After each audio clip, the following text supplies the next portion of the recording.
इनको हो सकता है इनको हरा दिया गया, इनको जानबूझकर कौशाम्बी से इनको हराया गया है।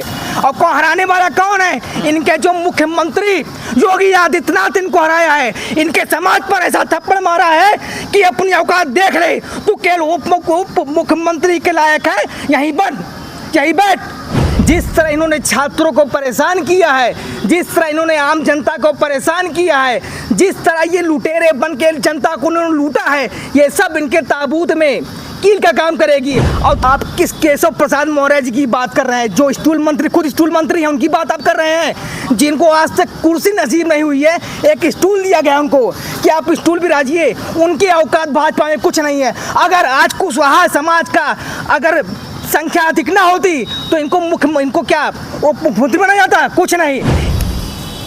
मत कहो आकाश में कोहरा घना है, यह किसी की व्यक्तिगत आलोचना है। नमस्कार, मैं हूं शिव पांडे और आप देख रहे हैं दरासत्ता। कल दिल्ली में एक ऐसी घटना हुई जिसको अप्रत्याशित कहा जा रहा है। इस घटना ने पूरे देश को कहीं ना कहीं व्यथित किया, दुखी किया, और साथ ही साथ पूरा देश अब इस बात को लेकर कहीं ना कहीं ये कह भी रहा है कि आने वाले समय में हो सकता है कि बहुत बड़ा परिवर्तन दिखाई पड़े। 2027 में आने वाले समय में चुनाव भी होने वाला है और इस चुनाव को लेकर लोग तरह तरह की बातें कर रहे हैं, तरह तरह के कयास लगा रहे हैं। इस चुनाव में क्या कुछ होगा और क्या दिल्ली की घटना का प्रभाव इस चुनाव पर भी पड़ेगा, इस विषय पर बात करने के लिए हम आ गए हैं कुछ छात्रों के साथ में, कुछ ऐसे लोगों के साथ में जो कहीं ना कहीं उसी उम्र के लोग हैं जिस उम्र के लोग वहाँ पर धरना प्रदर्शन कर रहे थे। हम इनसे समझने की कोशिश करेंगे कि आखिर 2027 का चुनाव कैसे होने वाला है और इस पर इस घटना का प्रभाव पड़ता हुआ दिखाई दे रहा है या नहीं। कल दिल्ली में जो बातें हुई, जो घटना हुई है, इस घटना को लेकर पूरे देश में चर्चा है। पूरा देश कहीं ना कहीं इस बात को लेकर चर्चा कर रहा है कि विद्यार्थियों के साथ, स्टूडेंट्स के साथ जो हुआ है वो नहीं होना चाहिए था। आपको क्या लगता है कि ये घटना क्या 2027 को भी प्रभावित करेगी? और उत्तर प्रदेश में जो 2027 में चुनाव होने वाला है, क्या ये चुनाव उससे प्रभावित होने वाला है और यहाँ पर सरकार बदलने वाली है? 2027 की जो चुनाव होने वाला है, सत्ता परिवर्तन की नींव कल रख दी गई है। इससे जो भाजपा की सरकार है उसमें, उसके ताबूत में ये कील का काम करेगी। मैं आपको बता देता हूं कि उसके ताबूत में ये कील का काम करेगी। जिस तरह इन्होंने छात्रों को परेशान किया है, जिस तरह इन्होंने आम जनता को परेशान किया है, जिस तरह ये लुटेरे बन के जनता को उन्होंने लूटा है, ये सब इनके ताबूत में कील का काम करेगी। और 2027 में सत्ता परिवर्तन होना है, सत्ता परिवर्तन होगा और उत्तर प्रदेश में साइकिल चलेगी और अखिलेश यादव हमारे माननीय राष्ट्रीय अध्यक्ष जी मुख्यमंत्री बनेंगे। आप कह रहे हैं कि 2027 में साइकिल चलेगी, उधर केशव प्रसाद मौर्य कहते हैं कि साइकिल पंचर हो जाएगी। क्या लगता है आपको? आप किस केशव प्रसाद मौर्य जी की बात कर रहे हैं, जो स्टूल मंत्री, खुद स्टूल मंत्री हैं, उनकी बात आप कर रहे हैं, जिनको आज तक कुर्सी नसीब नहीं हुई है। एक स्टूल दिया गया उनको कि आप स्टूल भी राजिए, उनकी औकात भाजपा में कुछ नहीं है। अगर आज कुशवाहा समाज का अगर संख्या अधिक ना होती तो इनको क्या मुख्यमंत्री बनाया जाता? कुछ नहीं। इनको हो सकता है इनको हरा दिया गया, इनको जानबूझकर कौशाम्बी से इनको हराया गया है। और को हराने वाला कौन है? इनके जो मुख्यमंत्री योगी आदित्यनाथ इनको हराया है। इनके समाज पर ऐसा थप्पड़ मारा है कि अपनी औकात देख ले, तू केवल उप मुख्यमंत्री के लायक है, यहीं बैठ। वो सोच रहा था कि मैं मुख्यमंत्री बनूंगा, इसलिए उनको जानबूझकर हराया गया है। लेकिन इनको समझ में नहीं आ रहा है। ये एक बड़ा आरोप आप लगा रहे हैं कि उप मुख्यमंत्री, वो मुख्यमंत्री बनने ख्वाब देख रहे थे, इसलिए उनको मुख्यमंत्री जी ने हरा दिया, योगी जी ने हरा दिया। इनको तो उप मुख्यमंत्री भी ना बनाया जाता। अगर इनके समाज की संख्या अधिक ना होती तो इनको उप मुख्यमंत्री भी ना बनाया जाता। ये तो सभासद के लायक भी नहीं है, लेकिन इनकी अक्ल मारी गई है। इनको समझ में नहीं आ रहा है कि इनके समाज को लूटा जा रहा है। हमारे क्षेत्र में चप्पल पहन के आते थे, चुनाव प्रचार करते थे, लेकिन इनको जिताने वाले जो कुशवाहा समाज के लोग हैं, आज ये उनके सगे नहीं है, तो ये आम जनता के सगे क्या होंगे? ये एक बड़ा आरोप लगाया जा रहा है कि जो उप मुख्यमंत्री केशव प्रसाद मौर्य जी हैं वो अपने समाज के सगे नहीं हैं।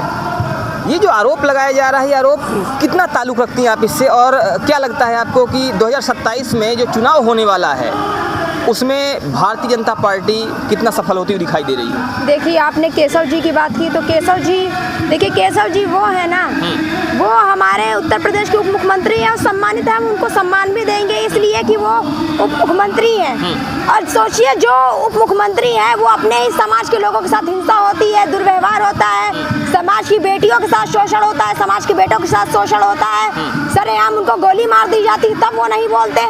तो सोचिए, इससे ज्यादा शर्म की बात क्या होगी हमारे देश के लिए? ऐसी कौन सी घटना हुई है जिसमें उनके समाज के लोगों को गोली मार दी गई और बोले नहीं? आपने अभी बागेश्वर महाराज जी के भाई का देखा होगा, जिसने गोली मारी है, वो कुशवाहा समाज का लड़का। सोचिए, वो उप मुख्यमंत्री हैं और अपने समाज के एक बेटे की सुरक्षा नहीं कर पा रहे हैं। नहीं तो अगर केशव प्रसाद मौर्य जी की बात की जाए तो उप मुख्यमंत्री वो उत्तर प्रदेश के हैं ना, मामला मध्य प्रदेश का है। तो अगर उत्तर प्रदेश का मुख्यमंत्री है या उप मुख्यमंत्री है तो मध्य प्रदेश की बात कैसे करेगा? ये बताइए, वो उप मुख्यमंत्री हैं, लेकिन क्या वो लड़का उनके समाज का नहीं था? समाज के नाम पर तो उन्हें टिकट मिलता है, समाज के नाम पर ही तो वो नेता बने हैं। क्या मध्य प्रदेश का आदमी उत्तर प्रदेश में आकर वो जब ये वोट देगा?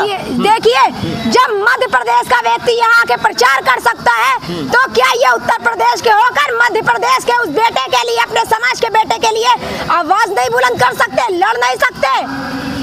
तो यहाँ पर बात कही जा रही है कि उन्होंने मध्य प्रदेश के मामले में जो बागेश्वर धाम सरकार के भाई हैं, पीठाधीश्वर के भाई हैं, उनके मामले में वो कोई आवाज़ नहीं उठाई। खैर, वो मध्य प्रदेश का मामला है। उत्तर प्रदेश की बात करें अगर, आपको क्या लगता है? मैं ये कहना चाहता हूँ कि आप मध्य प्रदेश, उत्तर प्रदेश, दिल्ली, इनकी बात कर रहे हैं। जब किसी 4 व्हीलर जो कार का एक पहिया अगर पंक्चर हो जाता है तो उसका असर पूरे कार पर पड़ता है, वो चलना बंद कर देती है।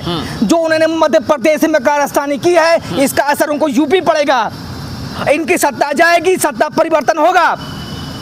और सबसे बड़ी बात देखिए, चाहे मध्य प्रदेश हो, चाहे बिहार हो, चाहे एमपी हो, ये सब भारत का हिस्सा है।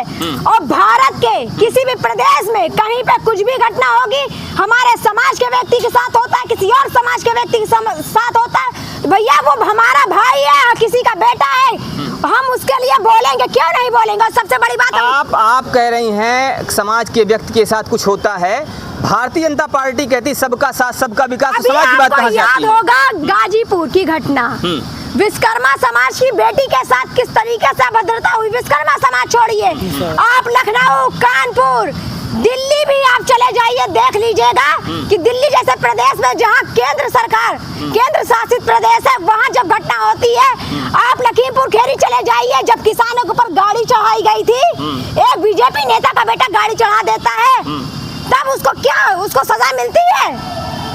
आप सोचिए, जिस व्यक्ति ने अपराध किया है उसको जमानत मिल जा रही है और जो आंदोलन कर रहा है उसको जेल हो रही है, तो हमारे देश की क्या स्थिति होगी? और सबसे बड़ा सवाल, 2027 में हमारा समाज के अन्य समाज भी समाजवादी पार्टी इंडिया गठबंधन के साथ है। आपका नाम क्या है?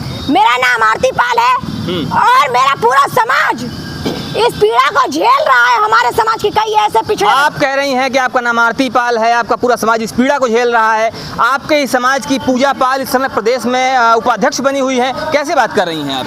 ये बताइए, वो समाज की कहां से हुई जब उनकी शादी हो चुकी है ब्रजेश वर्मा के साथ? ये बताइए, जो पूर्व में हुआ उससे हम क्या लेना देना? जो वर्तमान है, जो आज है, हम उस पर जिएंगे ना। हमें आज में जीना है, कल को सुधारना है, तो हम पूर्व में जी कर क्या करेंगे? और वो पूजा पाल नहीं, पूजा ब्रजेश वर्मा है, उनका वर्तमान पति जो है वो ब्रजेश वर्मा जी है। देखिए, वर्तमान में हो सकता है जो आप कह रही हैं कि वही हो, लेकिन अगर पहले की बात की जाए तो उन्होंने पूजा पाल ने एक समय राजू पाल की लड़ाई लड़ी है, अभी तक लड़ाई लड़ रही थी, और इसीलिए उन्होंने उप मुख्यमंत्री जी को धन्यवाद किया था। देखिए, अगर वो राजू पाल की लड़ाई लड़ रही तो ये बताइए, राजू पाल के परिवार का कोई सदस्य उस लड़ाई में शामिल क्यों नहीं था? राजू पाल का परिवार कहाँ है आज तक? कभी आपने देखा सर्व समाज में उनको लेके आई हो, कभी उनके बारे में बताया, उनके परिवार में कौन कौन है, उनके भाई बहन कहाँ हैं, उनकी माँ कहाँ है, उनके पिताजी कैसे मरे, उनकी माताजी कैसे मरी, कभी आपने देखा इसकी चर्चा की हो? और आपको खास तौर पे बता दे रहे हैं कि राजू पाल की जब हत्या हुई थी तो उनके साथ एक नीवा के बेटे की हत्या हुई थी जो संदीप यादव था, और देवीलाल पाल की हत्या हुई थी। क्या कभी पूजा पाल को आपने देखा कि उनके बारे में चर्चा की हो, उनके विषय में चर्चा की हो? सबसे बड़ा सवाल, अगर आप कहते हैं कि वो उपाध्यक्ष बन गई है तो ये बताइए जो व्यक्ति अपने विधानसभा का काम नहीं कर पा रहा है वो उपाध्यक्ष बन के क्या कर लेगा? तो आप चले जाइए चायल में, चायल की जनता आपको बताएगी क्या काम हुआ है क्या नहीं। तो बड़ा आरोप ये है कि आप चायल चले जाइए, चायल की जनता आपको बताएगी कि आखिर वहाँ पर कितना काम हुआ है और काम हुआ है कि नहीं हुआ है। आप सुनिए, जहाँ पूजा पाल रहती है आप वहाँ चले जाइए, नीवा की सड़क कैसी है आपको पता चल जाएगा क्या काम हुआ। सोचिए जहाँ विधायक रह रही वहाँ की हालत कैसे है।